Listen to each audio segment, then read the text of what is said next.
को जो स्मृति सभा होने वाली याद किया जाए शिवनारायण सिंह को, उसके लिए अभी जो दो तारीख कैंसिल हो चुकी है, तो इसका कोई असर पड़ने वाला है? कोई असर नहीं पड़ेगा। यही समझिए कि जो ग्रामीण इलाके अभी तक अछूते हैं, हम उसका दौरा करेंगे। आप देख रहे हैं असर, आपको कोई असर दिखाई पड़ रहा है?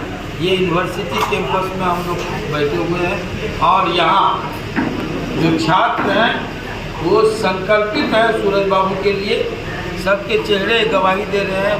ये जो बॉडी लैंग्वेज है वही बता रहा है कोई फर्क पड़ने वाला नहीं है और मजबूती होगी। सर, कई दशक के बाद जो है सूरज बाबू को याद करने की जरूरत क्यों पड़ी? आखिर राजनीतिक में हलचल सूरज बाबू को लेकर। देखिए,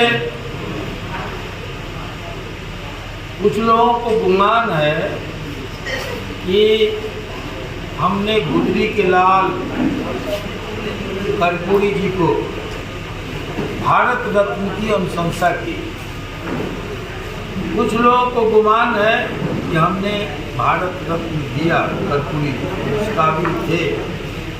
जिन्होंने दिया वो भी काबिल तारीफ काम किया, अच्छी बात है। लेकिन मिथिला को गुमान है कि हमने उस सूरज बाबू को पैदा किया जिसने भारत को, देश को भारत रत्न कर्पूरी ठाकुर।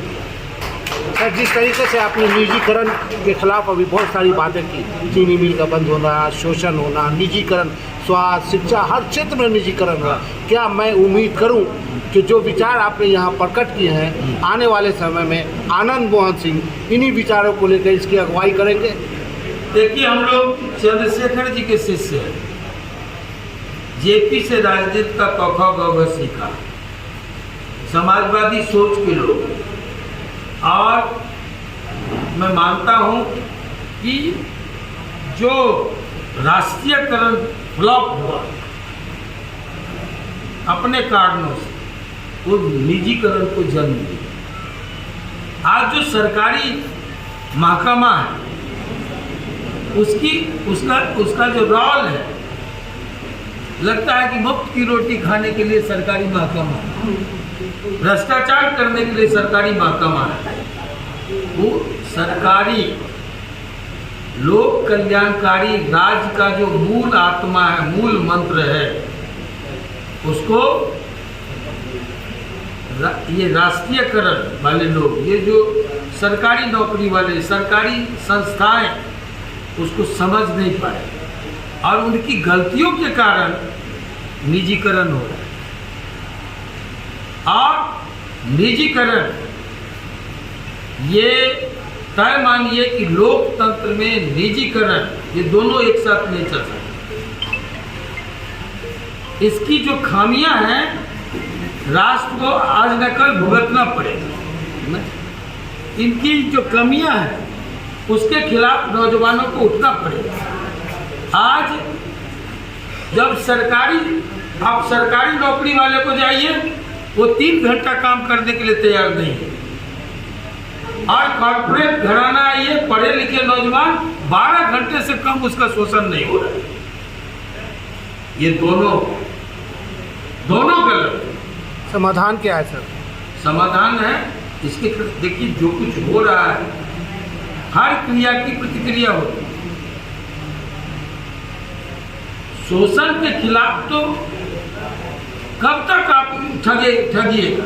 कब तक ये शोषण की चक्की में नौजवानों को पीसिएगा? ये निश्चित तौर पर नौजवानों के लिए एक बड़ी चुनौती है। और मेरा बस चले तो मैं अपनी जिंदगी का एक एक सांस इस शोषण के खिलाफ देने के लिए तैयार हूं। बशर्ते कि नौजवान करें। सर, एक तरफ जो है सर गठबंधन की सरकार है, एक सरकार जो, मैं किसी सरकार का प्रवक्ता नहीं हूं, मैं आनंद मोहन हूं, सीधी। और जो गलत होगा उसको गलत कहते रहेंगे जिंदगी के आखिरी सांस तक, बढ़ते दम तक। निजीकरण का जो शोषण है, इस पर कोई पर्दा नहीं दे सकता, इसका कोई पक्ष नहीं ले सकता। लेकिन निजीकरण पैदा हुआ है हमारी अकर्मण्यता से, हमारी लापरवाही से। सरकारी नौकरी को ये लेबड़ी समझने वाली फालतू का, ये जैसे आप ऋण मिलता है, लोन लेते हैं, तो लोन को आजकल क्या समझता है कि कहीं से प्राइज मिल गया, लोन लो, खा करके बैठ जाओ, पीछे से आएगा 5 साल 10 साल के बाद कुर्की जब्ती ये सब लेके। तो ये जो समझदारी है वो देन हुई, जो फ्लॉप हुआ सरकारी संस्थान, तो निजीकरण पैदा हुआ। लेकिन कहीं से भी निजीकरण अच्छी चीज नहीं।